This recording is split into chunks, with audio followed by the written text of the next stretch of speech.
Hello everyone, welcome to राक्षस मंत्रा, जहाँ कहानियाँ सिर्फ सुनी नहीं महसूस की जाती हैं। अगर तुम्हारे घर की दीवारें अचानक तुमसे बात करने लगें तो क्या तुम सुनोगे?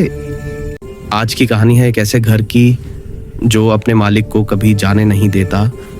इस घर का नाम है द विस्परिंग हाउस, जहाँ हर रात एक नया नाम पुकारा जाता है और फिर वो नाम कभी गुम हो जाता है। अर्जुन नाम का एक फोटोग्राफर था जो शहर की भाग दौड़ से थक चुका था। वो शांति चाहता था और उसे ये घर मिला, सस्ते किराए पर। बस एक शर्त थी, ऊपर वाले कमरे में रात के बाद मत जाना। अर्जुन हंसा और बोला, इतनी पुरानी हवेली में कोई भूत नहीं रहता, बस डर की कहानियां रहती हैं। और वो वहीं रहने लगा। पहली ही रात दीवारों से धीमी फुसफुसाहट आने लगी। ऐसा लगा जैसे कोई नाम ले रहा हो। अर्जुन अर्जुन। वो उठा, इधर उधर देखा पर कुछ नहीं था, सिर्फ दीवार से आती एक ठंडी हवा जो कानों में कुछ कह रही थी। सुबह हुई, सब सामान्य था, लेकिन जब अर्जुन ने शीशे में देखा उसे लगा जैसे कोई उसके पीछे खड़ा हो। उसने पलटकर देखा, वहां कोई नहीं था। आईने में एक परछाई थी लेकिन कमरे में कोई मौजूद नहीं। दिन बीतते गए और वो आवाजें तेज होती गईं। कभी दीवारें फुसफुसाती, कभी लकड़ी का फर्श खुद से चरमराता। एक रात उसने सुना, ऊपर आओ ऊपर आओ, और वो अपनी जिज्ञासा रोक नहीं पाया। दरवाजा धीरे धीरे खुला। अंदर एक कमरा था जैसे सालों से बंद हो।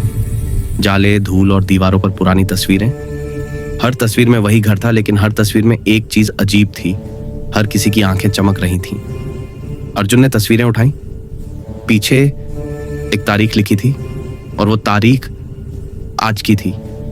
तस्वीर धुंधली होने लगी और जैसे ही उसने कैमरा निकाला उसके पीछे वही आवाज आई, तू देर से आया। नीचे भागते हुए अर्जुन ने देखा, सारा घर जैसे जिंदा हो गया था।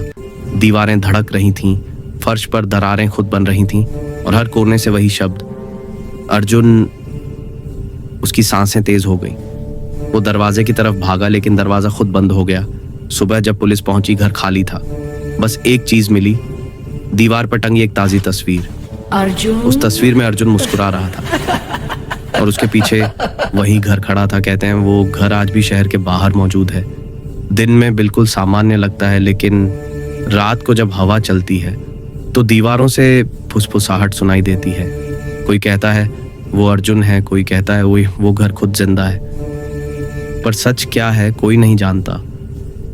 कभी कभी घर सिर्फ ईंट और पत्थर से नहीं बनते, कुछ घर यादें भी खा जाते हैं। अगर तुम कभी उस रास्ते से गुजरो और कोई तुम्हारा नाम पुकारे तो पलट कर मत देखना, क्योंकि विस्परिंग हाउस अभी भी किसी नए नाम का इंतजार कर रहा है। लाइक, शेयर और सब्सक्राइब जरूर करो ना, क्योंकि अगली कहानी और भी डरावनी है।